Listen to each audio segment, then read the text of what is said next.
Welcome back to Classical Latin Literature. Suetonius, The Work Habits of Augustus, continued. This is from the deified Augustus. In the Latin, it's Augustus Divinus, the divine Augustus, chapter 33. So this is actually a little prior to our last reading from chapter 78. Law and order were particularly important to Caesar Augustus. Remember from our introduction, Rome has come off of 100 years of civil war. And so a lot of that was in Caesar's mind, Augustus. The problem was a neglect of religion, the traditional gods, and so there was a great religious revival. But also the ignoring of the law or the enforcement of law. Justice was a big thing for him, and that's what we hear about in this reading. However, the strange thing is that we have this word right here, lenitate. Lenitate. So in the opinion of Suetonius, it was good that Caesar Augustus was concerned about law, and that he devoted himself to it. But at the same time, it is also true that lenitate, okay? Lenitate. So he had a tendency towards lenience, especially when it came to the upper class, the aristocracy. And that's what we should primarily think of first. I mean, theoretically, people had access to the law courts, but in practical terms, it was the wealthy and maybe the middle class who had access to the law courts, and especially hearing his trial heard by Caesar. Now, on the other hand, we do have the example from the New Testament of St. Paul appearing before Caesar. But remember, that was a case referred to directly by the regional governor. And so it was an unusual case. It's not just that Paul, the ordinary Roman citizen, had access to the law courts. As a Roman citizen, he had the right to appeal, that's true. But at this point in Rome's history, not everybody's a citizen. It's still a small number of people and a very prized commodity. Okay, let's look at the Latin. Now, your textbook makes the note that this phrase here, ius dixit. Now, it literally means he spoke what is right, or he spoke the law. Okay? But of course, the idea is that he sat in judgment. That's the idea. You speak the law. On the island of Iceland, around the year 1000, Iceland converted to Christianity. And the man who led the conversion and said that the whole nation will be Christian was Thorgeir the law speaker. All right, so a little bit of a remnant there that trickles down. Ius dixit, literally he spoke the law, but he sat as judge. He presided in court. Okay, non numquam is not never, but it gets the idea of sometime. Okay. Now, here we have a condition, right? You see, valerit, ...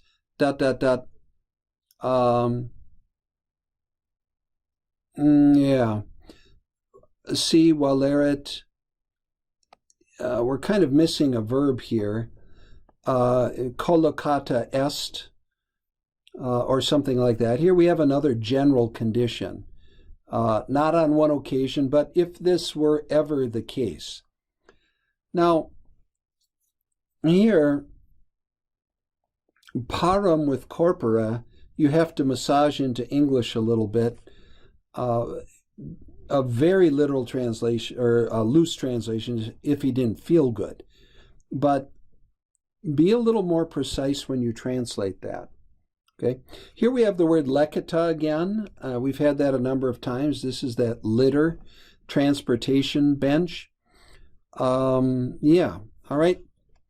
And the well indicates a break. Okay. Make sure you catch what case that is, domi. All right.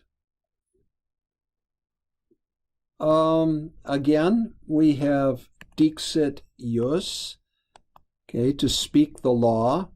We also have a non modo sed et, okay, not sed etiam, but non modo sed etiam or sed et, not only but also, okay.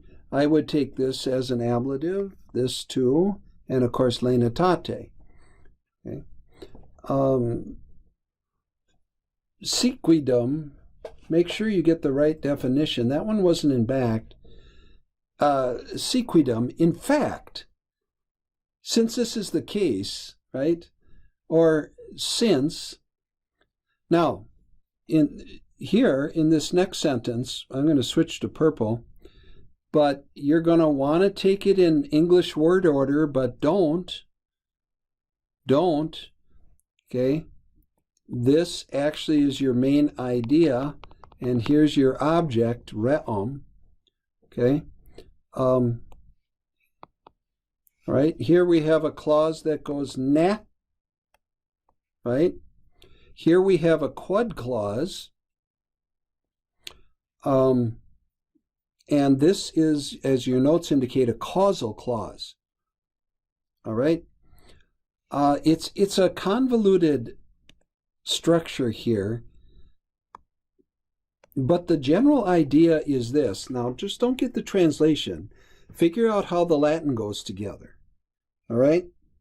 Don't just memorize an English translation, but figure out how the Latin goes together and how they get that translation. All right? So, the basic gist of it is, so sometimes these punishments, these official punishments listed in the 12 tables of the law were just so awful. For example, killing your parents, which he refers to here, the traditional punishment is that they would sew you up in a sack and either starve you to death or throw you in the river or something like that. But, they thought up these, it's like the Vestal Virgins, that they would bury them alive. Well, it's interesting to think about what society considers to be outrageous sins. But parricide, or killing your parents, that was right up there. Now, the way that this is phrased here, it's not your classic Latin question expecting a yes or a no answer. Okay, but we gather from the sense of the way that Suetonius is writing here that that's what he has in mind. Okay, very colloquially, you really didn't do that, did you? Or something like that, even though it's not worded in the classic way that Latin does of writing a yes or a no, expecting a yes or no answer to the question. All right, now we take a break here. Okay, that was a demonstration.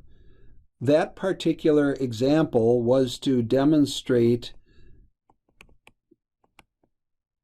his leniency. Okay, it's an E, leniency. All right, that particular example was to demonstrate how Augustus could be lenient. And why do we say that? Well, it is manifesti paracidi. Manifesti is the key word there. Okay, and he was using this particular instance to demonstrate his leniency.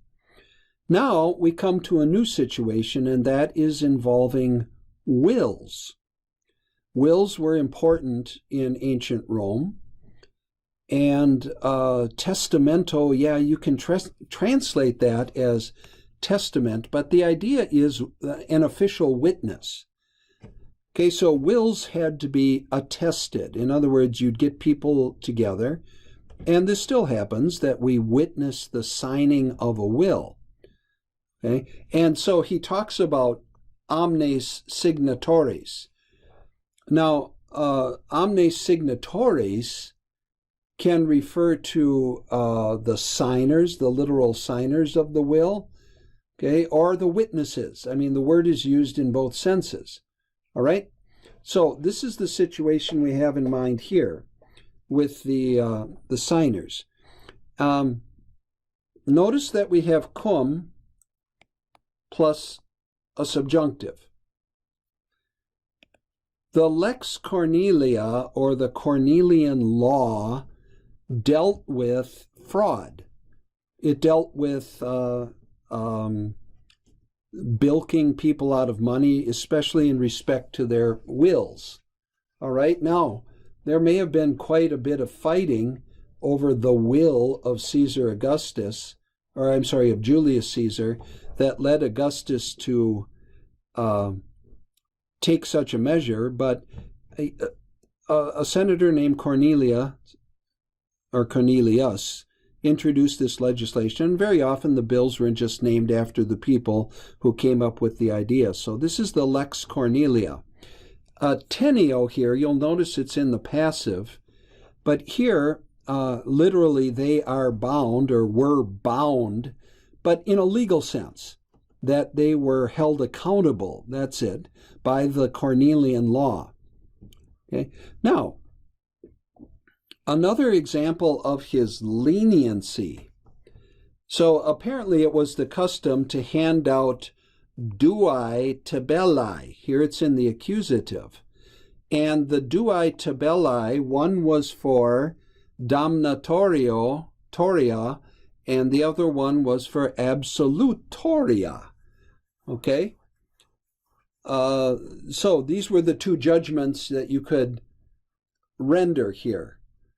Guilty or not guilty, or condemned or absolved. And the two tablets were wax tablets on which they recorded the votes. Okay? But Suetonius tells us here that to the cognoscentibus, you see the dative, okay, and he gave it to the cognoscentibus, the ones in the know, I mean, or who recognized, but here in a legal sense, the people who were trying the case, all right, the lawyers. And what did he do? He also tertiam. In addition to these dua, he gave a third one. Okay, notice that this, qua, your notes say this is another form of purpose. All right. Notice the accusative here, whom. This is ablative. Okay.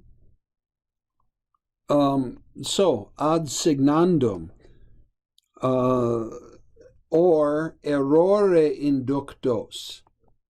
Okay, and constitisset here in the sense of a legal precedent that it had been established. Okay, so just in a summary, what is he trying to say in my own words? The third tablet was for people who just got a pass. They're neither guilty nor absolved, but a special case that they were deceived.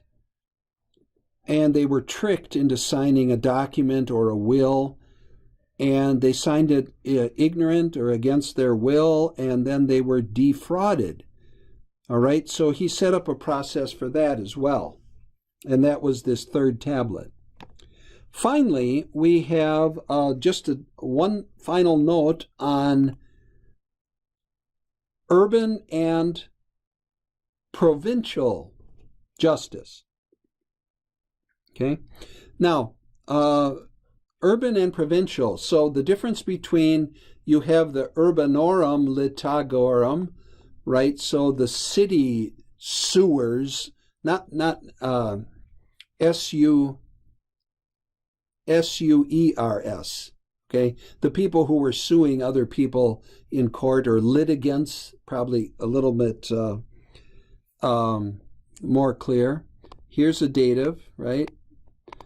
And it is the, what kind of praetori is he? He is the urbano praetori, all right? But in contrast, now, consularibus viris, there were only 2 consuls, but there were a number of people who were known as consularibus or consularis.